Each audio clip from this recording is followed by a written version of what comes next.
RS1 stainless 304 side stand and center stand from Josh De La Cruz of Moditech Hub. Install natin ngayon to kay ADV. Tignan natin yung differences niya sa stock.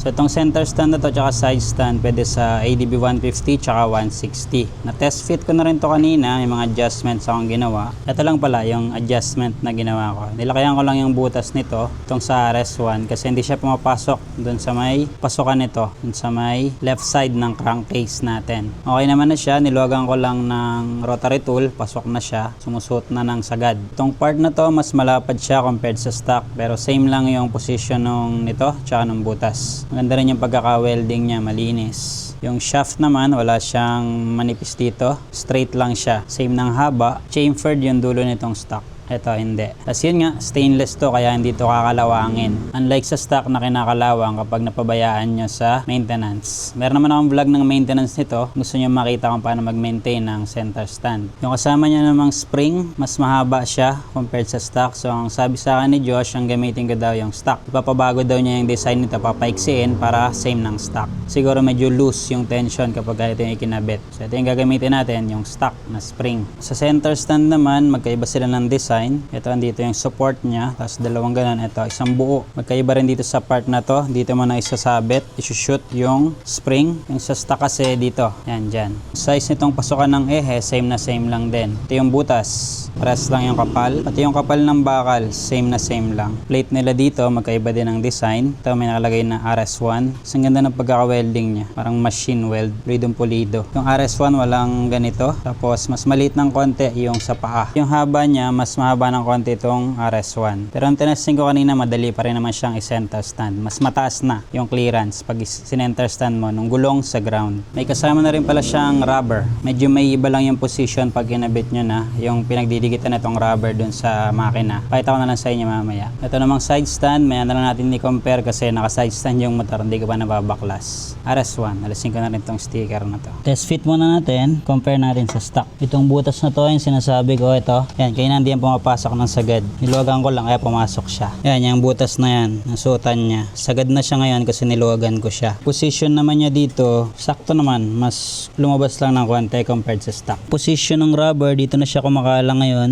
Yung stock kasi sa loob, dito, ilalim na yon. Kaya nangyari sa kanya naman, yung clearance ng dulo, yung paa sa ground, mas bumaba. Kabit naman natin yung stock, compare natin. Ito yung stock, tingnan niyo yung clearance. Ayan, mas mataas. Baba yung sa RS1. Pero mamaya pag na-install na natin, itry natin i-lean kung sasayad ba siya. Pero feeling ko hindi naman kasi malayo naman yan. Hindi naman sasagad ng lean na mapapasayad mo yan. Tingin ko Pero check natin mamaya. Yan yung rubber, pasok siya dun sa loob. Yun. Hindi siya kumakalang dun sa may naka-pusli na yun. Yung clearance pala dito halos same lang ng stock. Parehas lang. Nalagyan ko na siya ng grasa dito sa bukana para pagpasok natin susuot sa loob. Pati yung ehe, nalagyan ko na rin. Kabit ko na lang. Pati yung suotan dito may grasa din sa makina. Para hindi kalawangin kasi hindi porke stainless, hindi mo nagagrasahan. Grasahan mo pa rin para smooth yung galaw. Para maiwasan din na magkiskisan yung mga bakal. Sagad lang natin. Shoot natin dito sa butas. Sagad yung pasok niya. Punasan natin yung mga excess na grasa dito. Ang malinis. Center stand natin. Tapos nababa yung side stand. Tagalid natin yung motor.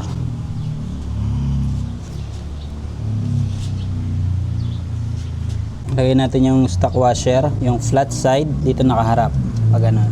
Bumili ako ng bagong clip. Putol na kasi yung luma ko. Shoot lang natin na ganyan. Tapos bukay natin. Pin split yata tawag dito. Pakabila na lang. Nakabuka na ng konti. Tapos gamitan na ng plies. Yung kabila.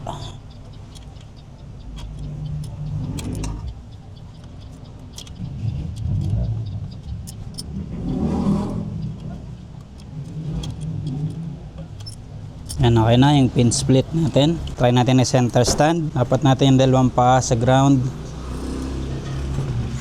Madali lang. Mas tumaas nga yung ground clearance. Kita naman dito. Mas mataas na siya. Compared sa stock kasi mas mahaba yung paa nito. Kabit naman natin yung spring. Pag ganyan yung position ang pagkakabit ko sa kanya. Medyo mahirap lang pakita sa camera. Pero kakabit ko na lang. Shoot dun sa yung mismong ehe, yung kabitan. Pero ang technique ko dito, talihan ko muna siya dito para hindi siya tatalsik.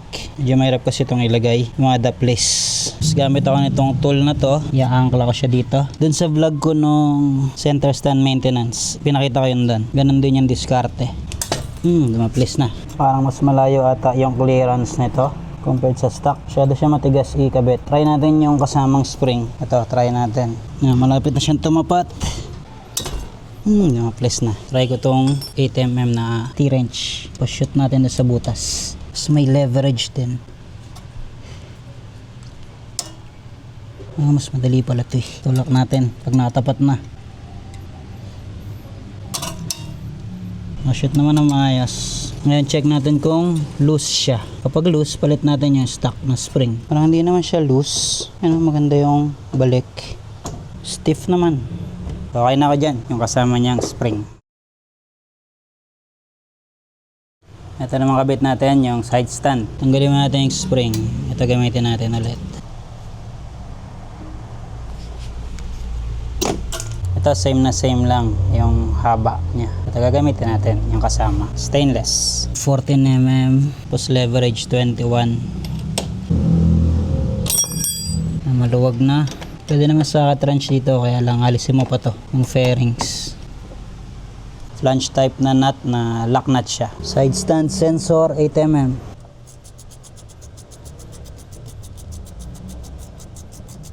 Kailangan kong alisin to. Hindi kasi siya mahuhugot na harangan. Ayun. Nakarangan siya kanina. Ayan yung pivot bolt. Tapos yung sensor may sinusuotan siya doon. Para hindi siya gagalaw. Linisan lang natin to. Grasahan natin ng panibago. Tapos tanggal na yung side stand. Ito yung side stand natin. Mas mahaba din ng konti itong RS1. Same lang naman ng butas na fit ko naman. Ang difference lang nila ito. Meron siyang built-in na cover nung sensor. Kasi may o-ring yung sensor eh. Para ma-seal siya. Ngayon kung ilalagay ko to, hindi siya matatakpan. So iniisip ko pa kung ilalagay ko. Kasi nga may expose to. Pag napasukan ng tubig, pwedeng magloko yung sensor. Ginawa ko na lang siya ng paraan para may kabit ko siya. Ginrinder ko. Tapos nilipat ko siya dito. Yung dalawang butas na yon, yun yung binutas ko kasi may nakauslian eh. Feeling ko yun yung welding. Doon ko siya inispatan ng welding, pininturahan ko na lang siya ng high temp na pintura. Makalagay na natin yung side stand sensor. Ito nakashoot to doon. Dito pala nakabolt yung side stand sensor. Naka-thread locker lang kaya hindi naalis kanina. Sakto na yan dito. Tapos yung side stand sensor, kakabit natin. Lagyan ko lang to ng grasa. Itong pivot bolt. Saktong grasa lang. Kabit na natin yung side stand. Shoot lang natin dito. Tapos yung pivot bolt. Napitan ko lang ang size niya ay 14mm. Nandaan lang kasi kakapintura ko pa lang nito. Kaya hindi matanggal yung pintura. Side stand, pivot bolt. Ang torque niya is 10 Nm. Nakalagay sa shop manual. Sa ADB 160. 10. Side stand sensor, nilagyan ko na siya ng gasket maker para sigurado. Itong contail na to, shoot natin dun sa butas. May butas yan. Tapos itong slot na to, dito. Meron yan ditong suotan. Naka-align na. Maganda yung seal. Bolt niya, lagyan natin ng konting thread locker. Permanent yung nakalagay dito, pero medium strength lang ang meron ako. Nakita na extension, i-torque natin ng 10 Nm din to. 10. Bit naman natin yung nut niya. 29 Nm. Try natin tong 8mm. 29 Nm. Last na tayo, kabit natin yung spring. Ito yung kabitan niya. Pag ganyan, tapos pababa. Pag ganito yung naisip kong diskarte. Ito nakashoot dun sa sukbitan. Tapos nakashoot sa ibabaw.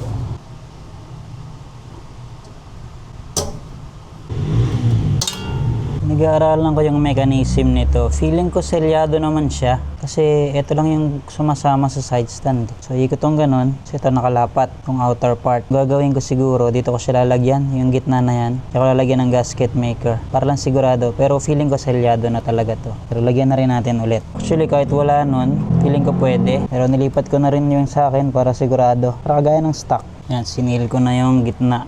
Ang gagalaw lang dyan ito. Yan. Pero at least sigurado ako na selyado. Kasi ito selyado naman tong gilid eh. Nalapat ko na siya. Torque na ulit natin ng 10 Newton meters. 10. Yan, mukhang mas okay yung pagkakasil niya. Kabit ko lang muna yung mga fairings. Testingin natin.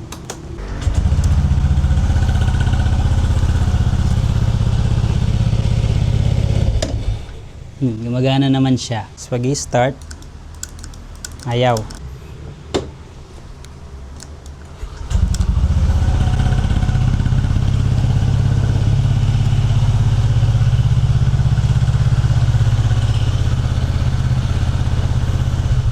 Pag sinide stand mo siya, hindi siya masyadong nakatagilid kasi mas mahaba. So magpapalit kayo ng ganyan, mas okay kung center stand lang gamitin niya pag magpa-park. Kagaya ng stock, medyo higa ng konti kasi mas maiksi yun.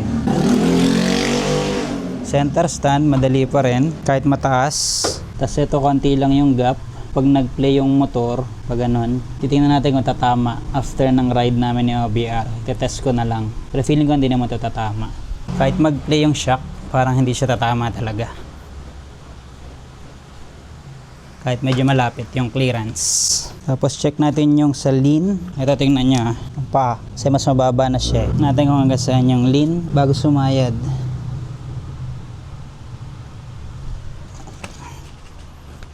Layo. Sobrang layo. Hindi ka naman siguro hihiga ng ganyan sa motor.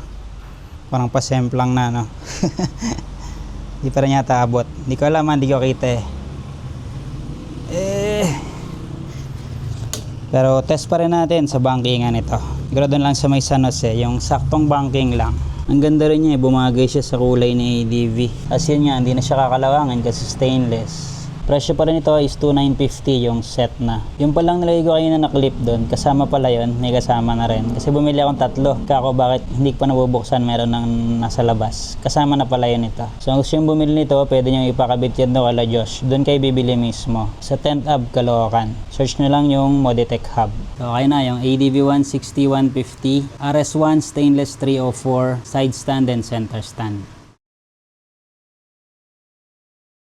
Dito kami ngayon ni OBR sa may Orani, Bataan, sa Vista, Tala. Nagamit na namin sa ADV. Actually, ilang araw ko na siya nagagamit. Pero doon lang sa loob ng Clark. Itong side stand, hindi naman siya sumasabit. Walang marka dito na tumama siya dito. Center stand, hindi din sumabit. Yan, walang marka ng sabit. Yung dinaanan namin dito, may part na siko yung liko. Napakaliwa. Hindi siya sumayad. Pero mas okay pa rin na matesting ko to sa may San Jose para maraming banking. Pero yun, okay siya. Walang sayad, tapos hindi sumasabit ito. Yung side stand. Pwede kayo umorder nga nito sa Moditech Hub. Pwede kayo rumekta doon para doon nyo lang ipakabit. Tapos kung order kayo, LBC. Kada kasi silang Shopee. Tapos kayo na lang mag-install. O ipa-install nyo. Tapos yung workaround na ginawa ko, ganoon na lang din gawin nyo. Pero yun nga, depende na sa inyo kung gagawin nyo yung ginawa ko doon sa side stand.